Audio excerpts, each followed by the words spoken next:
ഇനി നീ വീഴരുത്, ഇനി നീ വീഴാൻ ഞാൻ സമ്മതിക്കില്ല.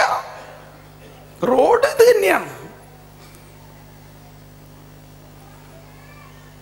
അതാണ് നമ്മുടെ കൺഫർമേഷനും വിശുദ്ധ കുർബാനയിലൂടെ നമുക്ക് ലഭിക്കുന്നത്. ഇനി നീ വീഴരുത്.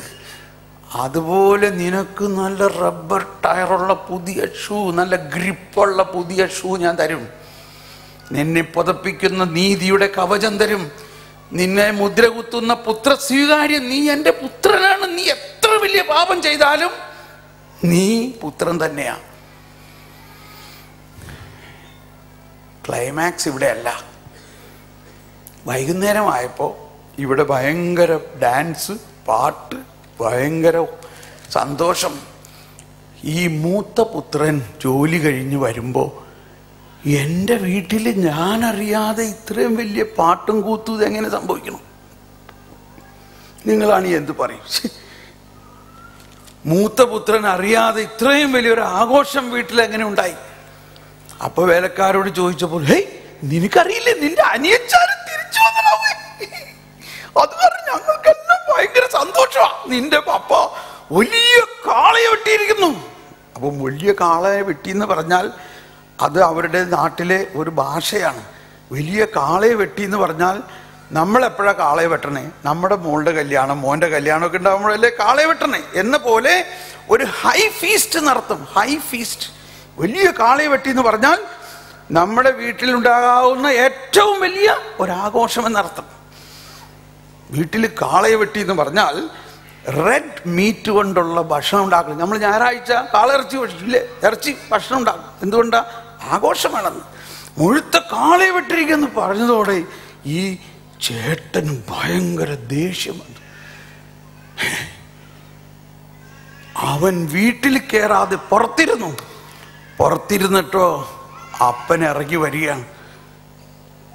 അപ്പം പറഞ്ഞു, എടാ മോനെ, വേണ്ട, എന്നോടൊന്നും പറയണ്ട. എന്താ നീ അങ്ങനെ പറഞ്ഞു? ഞാൻ ഈ കാലം അത്രയും, കേട്ടോട്ടോ, ശ്രദ്ധിക്കണം. ആ വചനം ഒന്ന് വായിക്കാം. എവിടെയാണ്? 15-ാം അധ്യായത്തിൽ 29-30 ഭാഗത്താണ്. ആദ്യം ഞാൻ പറയട്ടെ. ഞാൻ ഇക്കാലം അത്രയും അപ്പന് ദാസ്യവേല ചെയ്തിട്ടും അങ്ങയുടെ കൽപ്പനകളെല്ലാം പാലിച്ചിട്ടും എനിക്ക് എന്റെ സുഹൃത്തുക്കളോടൊപ്പം സന്തോഷിക്കാൻ ഒരു ആട്ടുകുട്ടീനെ വെട്ടിയോ? എന്താ അപ്പനാണ് ഇയാള്? എന്നിട്ട് ഈ മുടിയനായവൻ വന്നപ്പോ അവന് വേണ്ടി വലിയ കാളയെ വെട്ടിയിരിക്കണം. എന്തുകൊണ്ടാണ് അവന് ഈ അനിയനോട് സ്നേഹം തോന്നാത്തത്? അതാണ് അവിടുത്തെ വിഷയം. ഇന്ന് വായിച്ച വചനം 1:29-30 അല്ല 15:29. എന്നാൽ അവൻ പിതാവിനോട് പറഞ്ഞു, നോക്കൂ, എത്ര വർഷമായി ഞാൻ നിനക്ക് ദാസ്യവേല ചെയ്യുന്നു. ഒരിക്കലും നിന്റെ കൽപ്പന ഞാൻ ലംഘിച്ചിട്ടില്ല. എങ്കിലും എൻ്റെ കൂട്ടുകാരോടൊത്ത് ആഹ്ലാദിക്കാൻ ഒരു ആട്ടിൻകുട്ടിയെ പോലും നീ എനിക്ക് തന്നില്ല. എന്നാൽ വേശ്യകളോട് കൂട്ടുചേർന്ന് നിന്റെ സ്വത്തെല്ലാം ദൂർത്തടിച്ച നിന്റെ ഈ മകൻ തിരിച്ചു വന്നപ്പോൾ അവനു വേണ്ടി നീ കൊഴുത്ത കാളയെ കൊന്നിരിക്കുന്നു. അപ്പോൾ പിതാവ് പറഞ്ഞു, മകനെ. ആദ്യം മനസ്സിലാക്കേണ്ടത്, ഇവൻ മൂത്ത പുത്രനാണെങ്കിലും ഇവൻ എന്താ പറയണത്? ഞാൻ ഇക്കാലം അത്രയും അങ്ങേക്ക് എന്ത് ചെയ്തു എന്ന്? ദാസ്യവേല ചെയ്തു. ഇതാണ് അവിടുത്തെ ക്ലൈമാക്സ്. അവൻ പുത്രനാണെങ്കിലും അവൻ ആ തിരിച്ചറിവ് ഇല്ല. അവനൊരു ദാസനാണെന്നുള്ള മനോഭാവത്തിലാണ് ഇപ്പോഴും ഇരിക്കുന്നത്. കൽപ്പന 10 പ്രമാണങ്ങളും പാലിച്ചതുപോലെ കൽപ്പനകളെല്ലാം കണിശമായിട്ട് ഞാൻ പാലിച്ചല്ലോ. ആരാണ് കൽപ്പന കണിശമായിട്ട് പാലിക്കുന്നവർ? ഫരിസേയരെ കുറിച്ചാണ് ഈ പറയുന്നത്. അങ്ങനെ കൽപ്പനകളെല്ലാം ഞാൻ പാലിച്ചു. ഒരു ദാസനെ പോലെ ഞാൻ ഇത്രയും കട്ടം പണിയെടുത്തു. എന്നിട്ട് എനിക്ക് വേണ്ടി ഒരാട്ടും കുഞ്ഞിനെ പോലും വെട്ടിയില്ല. ഇപ്പം നമ്മൾ ഈ ധ്യാനത്തിൻ്റെ ഇന്നത്തെ ആദ്യം തുടങ്ങിയ ആ പോയിന്റിലേക്ക് വരികയാണ്. പറഞ്ഞില്ലേ, എനിക്കുള്ളതെല്ലാം നിനക്കുള്ളതാണടാ. ഇപ്പം ഇവിടെ എന്താ പറയണേ? പിതാവ് അങ്ങോട്ട് അത്ഭുതപ്പെട്ടു പോയി. പിതാവ് പറയാണ്, എടാ മകനേ. അപ്പോൾ പിതാവ് പറഞ്ഞു, മകനെ. കണ്ടോ, എല്ലാവരും ഒന്ന് ശബ്ദമുയർത്തി കരമുയർത്തി ഏറ്റു പറഞ്ഞേ, ഉച്ചത്തിൽ പറഞ്ഞേ. അപ്പോൾ പിതാവ് പറഞ്ഞു, മകനെ. മകനെ. ഒന്നുകൂടി പറഞ്ഞേ, മകനെ. ഒന്നുകൂടി പറഞ്ഞേ, മകനെ. ഉച്ചത്തിൽ പറഞ്ഞേ, മകനെ. മകനെ. നീ കണ്ടിന്യൂ. നീ എപ്പോഴും എന്നോട് കൂടെ ഉണ്ടല്ലോ. എനിക്കുള്ളതെല്ലാം നിന്റേതാണ്. ഉച്ചത്തിൽ പറഞ്ഞ എല്ലാവരും, എനിക്കുള്ളതെല്ലാം നിന്റേതാണ്. ഇപ്പോൾ നമ്മൾ ആനന്ദിക്കുകയും ആഹ്ലാദിക്കുകയും വേണം. എന്തെന്നാൽ നിന്റെ ഈ സഹോദരൻ മൃതനായിരുന്നു, അവനിപ്പോൾ ജീവിക്കുന്നു. നഷ്ടപ്പെട്ടിരുന്നു, ഇപ്പോൾ കണ്ടുകിട്ടിയിരിക്കുന്നു. ഇതാണ് ഈ പീഠാനുഭവ കാലഘട്ടത്തിൻ്റെ പ്രധാന വിഷയം. നമ്മൾ കുരിശിൻ്റെ വഴിയിലൊക്കെ ഇങ്ങനെ വേഗം തീർക്കാൻ വേണ്ടിയിട്ടാണ്. കുരിശിൻ്റെ വഴി 15 മിനിറ്റ് നമുക്ക് സമയമുള്ളൂ, വേഗം തീർക്കണ്ടേ. കുരിശിനാൽ അവൻ ലോകത്തെ വീണ്ടെടുത്തു, രണ്ടാം തലം, ഇങ്ങനെ പറഞ്ഞു പോവുകയാണ്. എന്ത് ചെയ്തു? കുരിശിനാൽ എന്ത് ചെയ്തു? ആരെ വീണ്ടെടുത്തു? ലോകത്തെ. ലോകത്തെ എന്ന് പറഞ്ഞാൽ ഈ പാപികളായ സകല മനുഷ്യരെയും കുരിശിനാൽ വീണ്ടെടുത്തു എന്നാ പറയണത്. നമ്മൾ ഈ ആവേലച്ചനെ എഴുതിയ പ്രാർത്ഥനയും പാലിച്ചുകൊണ്ട് ഇങ്ങനെയാണ് പോവുകയാണ്. ഇത് ധ്യാനിക്കേണ്ട വിഷയമാണത്. നിങ്ങൾ ഈ ദിവസങ്ങളിൽ പ്രൈവറ്റായിട്ട് ഒറ്റയ്ക്കിരുന്ന് 1 മണിക്കൂറിൽ കൂടുതൽ സമയമെടുത്ത് ഈ കുരിശിൻ്റെ വഴി ഒന്ന് ധ്യാനിക്കണം. കുരിശിനാൽ അവൻ ലോകത്തെ വീണ്ടെടുത്തു. ഇതിനി നടക്കാനിരിക്കുന്ന ഒരു സംഭവമാണോ, അതോ നടന്നു കഴിഞ്ഞോ? പക്ഷേ നമ്മൾ, എന്നോട് ക്ഷമിക്കണം കേട്ടോ, ഒരു കാര്യം അവതരിപ്പിക്കാൻ വേണ്ടി പറയണതാണ്. നമ്മൾ ഏത് മകന്റെ പോലെയാണ്? നമ്മൾ അധികം പേരും ഈ മൂത്ത മോന്റെ പോലെയല്ലേ? ഇതിനാണ് ഫരിസേയ മനോഭാവം എന്ന് പറയുന്നത്. നമ്മൾ ദൈവ മക്കളാണെങ്കിലും നമ്മളിപ്പോഴും ആ ഒരു ഫീല് നമുക്ക് കിട്ടുന്നില്ല. നമ്മളിപ്പോഴും ഈ കൽപ്പനകളെല്ലാം കൃത്യമായിട്ട് പാലിച്ച് ഒരു ഒരു ഒരു ഒരു ദാസനെ പോലെ ജീവിക്കുകയാണ്. കൽപ്പനകൾ പാലിക്കേണ്ടെന്നല്ല പറയണത്. പക്ഷേ പുത്രനാണെങ്കിൽ കൽപ്പനകൾ വളരെ എളുപ്പം പാലിക്കാൻ പറ്റും. പുത്രനാണെങ്കിൽ കൽപ്പനകൾ വളരെ എളുപ്പം പാലിക്കാൻ പറ്റും. ആ പുത്രന്റെ ആത്മാവ്, ഈശോ പറഞ്ഞു, ഞാൻ വന്നിരിക്കുന്നത് കൽപ്പനകളെ റദ്ദാക്കാനല്ല, അതിനെ പൂർത്തിയാക്കാനാണ്. ആ പൂർത്തിയാക്കി കഴിഞ്ഞിരിക്കുന്ന ആ കൃപ നമ്മളിലേക്ക് കിട്ടിക്കഴിയുമ്പോൾ നമ്മൾക്ക് ഈ ഷൂ കിട്ടും. ഷൂ കിട്ടിയാൽ എന്താ പിന്നെ? വഴുവഴുപ്പുള്ള പ്രദേശത്താണ് നമ്മൾ നടക്കുന്നതെങ്കിലും നമ്മൾ വീഴില്ല. നമ്മൾക്ക് ഒരു വെളുത്ത വിശുദ്ധിയുടെ വസ്ത്രം കിട്ടും. നമ്മളെ ദൈവത്തിൻ്റെ പരമപരിശുദ്ധി നമ്മളെ പൊതിയും. പിന്നെ നമ്മൾ എങ്ങനെ പാപം ചെയ്യും? പറയും. പാപം ചെയ്യാൻ പറ്റാത്ത തരത്തിൽ നമ്മളെ സംരക്ഷിക്കുന്ന ദൈവമാണ്. ഓക്കെ, അപ്പോൾ ഇതെല്ലാം പറഞ്ഞതിൻ്റെ അർത്ഥം ആ വില്ല്, പടവില്ല് ഓർത്തിരിക്കണം. വീട്ടിൽ ചെന്നാൽ ഇന്ന് പടവില്ലെടുക്കരുത്, ഇന്ന് നമ്മൾ കുതിരപ്പുറത്ത് കയറരുത്. പിന്നെ എന്താണ് മൂന്നാമത്തെ ഒരു കാര്യം? ഇന്ന് നമ്മൾ രഥം ഉപയോഗിക്കരുത്. ഈ ആഴ്ചകളെല്ലാം, ഈ ആഴ്ചകൾ മാത്രമല്ല, അങ്ങനെ ഒരു സ്വഭാവം നമുക്കുണ്ടാകണം. അപ്പോൾ ഈശോ പറഞ്ഞിരിക്കുന്നു, ഇതിൻ്റെ വേറൊരു വശം പറയാം. ഈ ഫരിസേയ മനോഭാവത്തെ ആണ് ഈശോ നഖശിഖാന്തരം എതിർക്കുന്നത് മുഴുവൻ. ഈ ഫരിസേയ മനോഭാവമാണ് യഹൂദരെ കുറ്റം പറയുകയല്ല, ആ കാലഘട്ടത്തിൽ യേശു അവരുടെ മുമ്പിൽ വന്നിട്ടും യേശുവിനെ അവർക്ക് കാണാൻ സാധിക്കുന്നില്ല. ഈ പഴയ നിയമത്തിൽ ഇപ്പൊ ഈ പറഞ്ഞ രാജാവ് വന്നല്ലോ, വന്നിട്ട് അവർക്ക് മനസ്സിലായോ ഇതാണ് വരാനിരിക്കുന്ന രാജാവെന്ന്? മനസ്സിലായില്ല. ആ രാജാവിനെ അവർ കൊന്നുകളഞ്ഞു. അതിന് 2 കാര്യമുണ്ട്. ഒന്ന്, അന്ന് അവർ മനസ്സിലാക്കരുത് എന്നുള്ള ഒരു രഹസ്യം അതിൽ ഒളിഞ്ഞിരിക്കുന്നുണ്ട്. അതിപ്പോൾ ഈ ധ്യാനത്തിൽ പഠിക്കാൻ പറ്റില്ല. പക്ഷെ ഇത്രയും പഠിക്കാം. അവർക്ക് മനസ്സിലാകാതിരുന്നത് അവരിലുള്ള ഫരിസേയ മനോഭാവം കൊണ്ടുകൂടിയാണ്.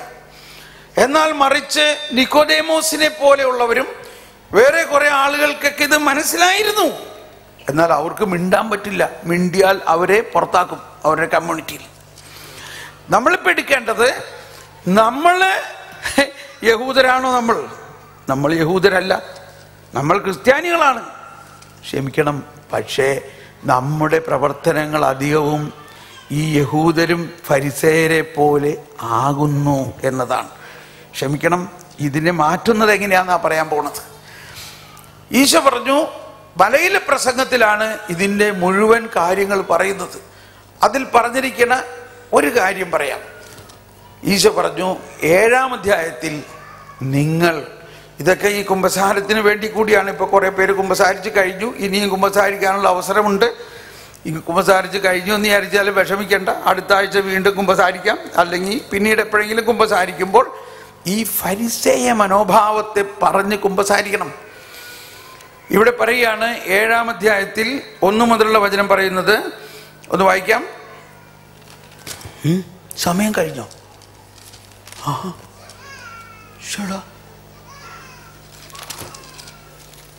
അതാണ് അച്ഛൻ ഇവിടെ വന്ന് ഇരുന്നതിൻ്റെ അർത്ഥം ഇപ്പോഴല്ലേ മനസ്സിലായത്. എന്നോട് ഉടനെ ഇറങ്ങണം എന്നാണ് പറയണതിൻ്റെ അർത്ഥം. ഇറങ്ങാം. അപ്പം ഇത് നമുക്കൊന്ന് കേട്ടിട്ട് ഇറങ്ങാം. ഓക്കെ, ഒന്ന് വായിച്ചേ. 7-ാം അധ്യായത്തിൽ 1 മുതലുള്ള വചനം. മത്തായി എത്ര? 5 മിനിറ്റ്. എത്ര ഇടണം?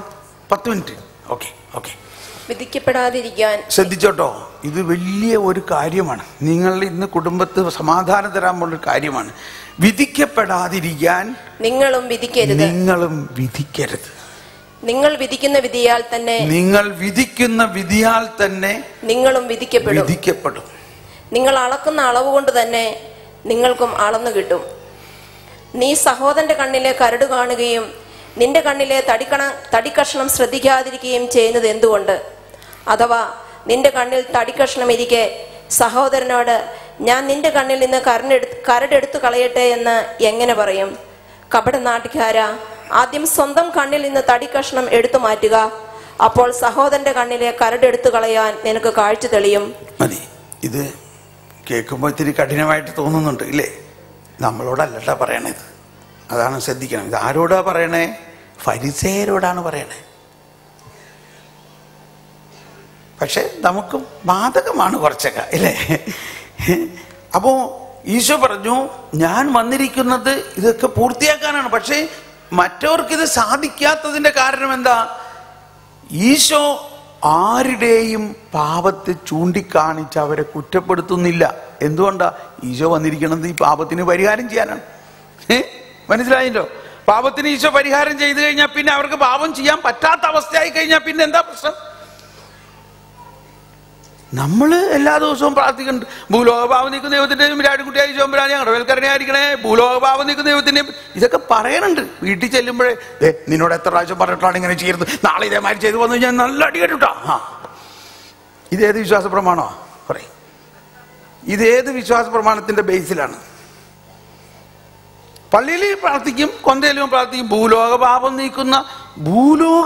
നീക്കുന്ന ദൈവത്തിന്റെ ചെമ്പുരാട്ടിയും കുട്ടിയായി ഈശോ തമ്പുരാൻ. ഈ ഭൂലോകപാപം ഈശോ തമ്പുരാൻ നീക്കി കഴിഞ്ഞോ? കഴിഞ്ഞു. അപ്പൊ നമ്മുടെ മക്കളോ നമ്മുടെ ഭർത്താവോ നമ്മുടെ ഭാര്യയോ എന്തെങ്കിലും തെറ്റ് ചെയ്യണ കാണുമ്പോ നമ്മളിത് ഓർക്കാത്തത് എന്താ? കർത്താവേ, നീ ഇവരുടെ പാപം നീക്കിയതാണല്ലോ, പിന്നെ എന്തുകൊണ്ടാണ് ഇവരിങ്ങനെ ചെയ്യണേ? ഒന്ന് ചിന്തിക്കണം. അതിൻ്റെ അർത്ഥം നിങ്ങൾ യഥാർത്ഥമായിട്ട് വിശ്വസിക്കുന്നില്ല. ഇപ്പോഴും ഈശോ നമ്മുടെ പാപങ്ങൾ നീക്കി കഴിഞ്ഞിരിക്കുന്നു എന്ന് വിശ്വസിക്കുന്നില്ല എന്നർത്ഥം. എന്നോട് ക്ഷമിക്കണം കേട്ടോ, ഞാനിപ്പോൾ ഒരു ഫരിസേയനായ പറയണേലേ. നമ്മൾ മറ്റുള്ളവരെ വിധിക്കുമ്പോൾ നമ്മൾ യേശുവിന് നേരെ ഓപ്പോസിഷൻ ആവുകയാണ്. നിങ്ങൾ അതേ വിധി തന്നെ നടക്കണം. ഇനി ഇത് വളരെ പ്രാക്ടിക്കലായിട്ട് സംഭവിക്കുന്ന ഒരു ഉദാഹരണം ഞാൻ പറയാം. ഈ നാടിനടുത്തൊക്കെ നടന്നൊരു സംഭവമാണ്. ഞാൻ അവിടെ ധ്യാനിപ്പിക്കാൻ ചെന്നപ്പോൾ ഇപ്പോൾ എന്നെ ഇങ്ങനെ ഈ ചേച്ചിമാരൊക്കെയാണ് വീട്ടിൽ, ഇവരുടെയൊക്കെ വീട്ടിൽ ഞാൻ താമസിച്ചിട്ടുള്ളതാണ്. അങ്ങനെ ഒരു വീട്ടിൽ താമസിക്കുമ്പോൾ അവിടുത്തെ ചേട്ടൻ പറഞ്ഞു, എൻ്റെ ബ്രദറിൻ്റെ ധ്യാനങ്ങൾ ഇപ്പോൾ യൂട്യൂബിലൂടെ സ്ഥിരം ഞാൻ കേൾക്കുന്നുണ്ട് കേട്ടോ, നിങ്ങൾ കേൾക്കാം. തോമസ് പോൾ കൊടിയൻ എന്നടിച്ചാൽ മതി യൂട്യൂബിൽ, കുടിയൻ എന്ന് ഓർത്താൽ മതി കേട്ടോ, കൊടിയൻ എന്നടിക്കുക. തോമസ് പോൾ കൊടിയൻ അടിച്ചിട്ട് ഒരുപാട് വീഡിയോ വരും, അതിൽ പോകരുത്. അതിൻ്റെ മുകളിൽ എൻ്റെ ഒരു തല മാത്രമുള്ളൊരു പടം ഉണ്ടാവും. അതിൽ പോകുമ്പോൾ ഒരു ചാനലിലേക്ക് കയറും, അതിലും പോകരുത്. അതിൻ്റെ മുകളിൽ പ്ലേ ലിസ്റ്റ് കണ്ടോ, 3 സ്റ്റെപ്പ് പോകണം. പ്ലേ ലിസ്റ്റിൽ പോയി കഴിഞ്ഞാൽ ഒരു ധ്യാനം കംപ്ലീറ്റ് നിങ്ങൾക്ക് കൂടാൻ പറ്റും. അപ്പോൾ ഇവൻ എല്ലാ ദിവസവും ഇത് കേട്ട് കേട്ട് ഇങ്ങനെ ജീവിക്കുകയാണ്. അപ്പോൾ അവൻ പറയാണ് ഇപ്പം ഭയങ്കര സമാധാനമാണെന്ന്. അപ്പോൾ ഇവനിത് പറയണ നേരത്ത് ഇവൻ്റെ ഭാര്യ ചെറുതായിട്ട് ചിരിക്കണുണ്ട്, എന്തോ ഒരു കാര്യം ഇതിൻ്റെ അകത്തുള്ള മാതിരി തോന്നി. അവൻ പറയണ ഇപ്പം ഭയങ്കര സമാധാനമാണ്. അപ്പോൾ അവൾ പറയണ്ട എൻ്റെ ബ്രദറെ അങ്ങനെയൊന്നും അല്ല കേട്ടാന്നുള്ള കാര്യം. അപ്പോൾ ഇവൻ പറയണ്ട അല്ല എൻ്റെ ബ്രദറെ, ഞങ്ങളപ്പോൾ ഭക്ഷണത്തിനിരിക്കുകയാണ്. ഇത് നമ്മുടെ ഭക്ഷണമേശ, ഇവിടെ വാഷ് ബേസിൻ, അവിടെ വാഷ് ബേസിൻ്റെ അടുത്ത് ഒരു തുവാല ഒരു റൗണ്ട് റിങ്ങിൽ കെട്ടിയിടാറില്ല നമ്മൾ. എന്തിനാണ്? കൈ കഴുകി കഴിഞ്ഞാൽ തുടങ്ങി. ഞാൻ ഇവളോട് എപ്പോഴും പറയും ഈ തുവാല വേറെ ഒന്നിനും എടുക്കരുത്. സംഭവം നിസ്സാര കാര്യമാണല്ലേ. എന്നാൽ ഇവള് ആ തുവാല എടുത്തേ മേശ തുടയ്ക്കുള്ളൂ. എനിക്കത് കാണുമ്പോ എനിക്കങ്ങോട്ട് ഭയങ്കര അരിശം കയറും. ഞാൻ കൈ കഴുകാൻ വന്നു കഴിയുമ്പോൾ ആ തുവാലില്ല അവിടെ, അത് അവള് മേശ തുടച്ചിട്ടേക്കണം. പക്ഷേ അന്ന് പണ്ടൊക്കെ ഇത് കാണുമ്പോൾ എനിക്ക് സഹിക്കാൻ പറ്റില്ല. ഞാൻ ഒരുപാട് വഴക്ക് പറയും. ഞാൻ കുറേ അങ്ങ് വഴക്ക് പറഞ്ഞ് എൻ്റെ അകത്തുള്ളതൊക്കെ പറഞ്ഞു കഴിയുമ്പോൾ അവർക്ക് സഹിക്കാൻ പറ്റാണ്ടാവും, അവൾ ഇങ്ങോട്ട് പറയും, പിന്നെ എൻ്റെ കൺട്രോൾ വിടും. കണ്ടോ, ഇപ്പം ഇവിടെ പടക്കുതിരയും അമ്പും വില്ലും ഒക്കെ ആയിപ്പോ. എന്നാൽ ഇപ്പോൾ യേശയ്യായുടെ വചനം 42-ാം അധ്യായത്തിൽ 20-ാമത്തെ വചനം, കർത്താവ് ഈശോ മിശിഹായെക്കുറിച്ച് പറഞ്ഞിരിക്കുന്ന വചനം എന്നിൽ പൂർത്തിയായി. എന്താണ് അത് പറയുന്നത്? അവൻ കണ്ടിട്ടും കാണുന്നില്ല, കേട്ടിട്ടും കേൾക്കുന്നില്ല. അവൻ കണ്ടിട്ടും കാണുന്നില്ല. അപ്പൊ ഇതാണ് നമ്മൾ ഇന്ന് വീട്ടിൽ കൊണ്ടുപോകേണ്ട ഒരു വചനം. എന്താണ്? അവൻ കണ്ടിട്ടും കാണുന്നില്ല, കേട്ടിട്ടും. അയ്യോ, ഇങ്ങനൊരു വചനം ഇന്നവരെ കണ്ടിട്ടില്ലെന്ന് തോന്നുന്നില്ലേ? ഇങ്ങനൊരു വചനം ഇന്നവരെ കണ്ടിട്ടില്ലെന്ന് തോന്നും. അതാണ് ബൈബിള് വായിക്കുമ്പോൾ ഇങ്ങനെയുള്ള വചനമൊന്നും നമ്മൾ കണ്ടിട്ടില്ല. അതെല്ലാവരും ഉച്ചത്തിൽ പറഞ്ഞ്, അവൻ കണ്ടിട്ടും കാണുന്നില്ല, കേട്ടിട്ടും കേൾക്കുന്നില്ല. അതിന് മുൻപുള്ള വചനം ഒന്ന് വായിച്ചാൽ മനസ്സിലാവും. എന്റെ ദാസനെ പോലെ അന്ധനായ ആരുണ്ട്? എന്റെ ദാസനല്ലാതെ ആരുണ്ട് കുരുടനായി? ഞാൻ അയക്കുന്ന ദൂതനെ പോലെ ബദിരനായ ആരുണ്ട്? എന്റെ വിശ്വസ്തനെ പോലെ കർത്താവിന്റെ ദാസനെ പോലെ കുരുടനായി ആരുണ്ട്? സ്നേഹമുള്ളവരെ, യേശയ്യായിൽ വരാനിരിക്കുന്ന മിശിഹായുടെ ക്യാരക്ടറിസ്റ്റിക് ആണ് പറഞ്ഞിരിക്കുന്നത്. ഈ മിശിഹ വന്നു കഴിയുമ്പോൾ ലോകത്തിലുള്ള എല്ലാവരും പാപികളാണ് ഇല്ലേ? മിശിഹ ഒരാൾ മാത്രമേ വിശുദ്ധനായിട്ടുള്ളൂ. ഈവൻ എല്ലാവരുടെയും പാപം അന്വേഷിച്ച് നടക്കായിരുന്നെങ്കിൽ എന്തായിരുന്നു അവസ്ഥ? അതാണ് അവൻ ചതഞ്ഞ ഞാങ്ങണ ഒടിക്കില്ല, പുകഞ്ഞ തിരി കെടുത്തില്ല, അവൻ കണ്ടിട്ടും കാണുന്നില്ല എന്ന് പറഞ്ഞതിൻ്റെ അർത്ഥം. അത്രത്തോളം ഈശോ എളിമപ്പെട്ടു. ഇത് ഞാൻ അവസാനിപ്പിക്കുകയാണ് ഇപ്പോൾ.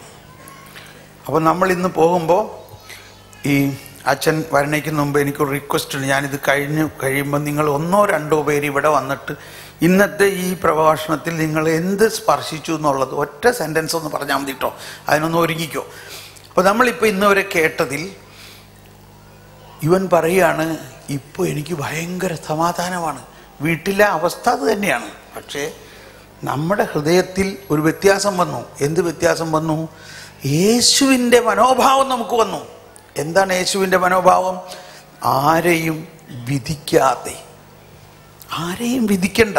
അവർ തെറ്റാണ് ചെയ്യുന്നതെങ്കിലും നമ്മൾ വിധിക്കരുത്. അപ്പൊ പിന്നെ അവരോട് പറഞ്ഞില്ലെങ്കിലോ? കുറച്ച് ദിവസത്തേക്കൊന്നും പറയാതെ നോക്ക്. ഇത്രയും നാൾ പറഞ്ഞിട്ട് വല്ല പ്രയോജനം ഉണ്ടായോ? ഇപ്പൊ എൻ്റെ ഭാര്യ ചിലപ്പോൾ പറയും, കല്യാണം കെട്ടി ഇത്രയും നാളായിട്ടും പറഞ്ഞിട്ട് കേൾക്കട്ടില്ല. ഞാൻ ഭാര്യ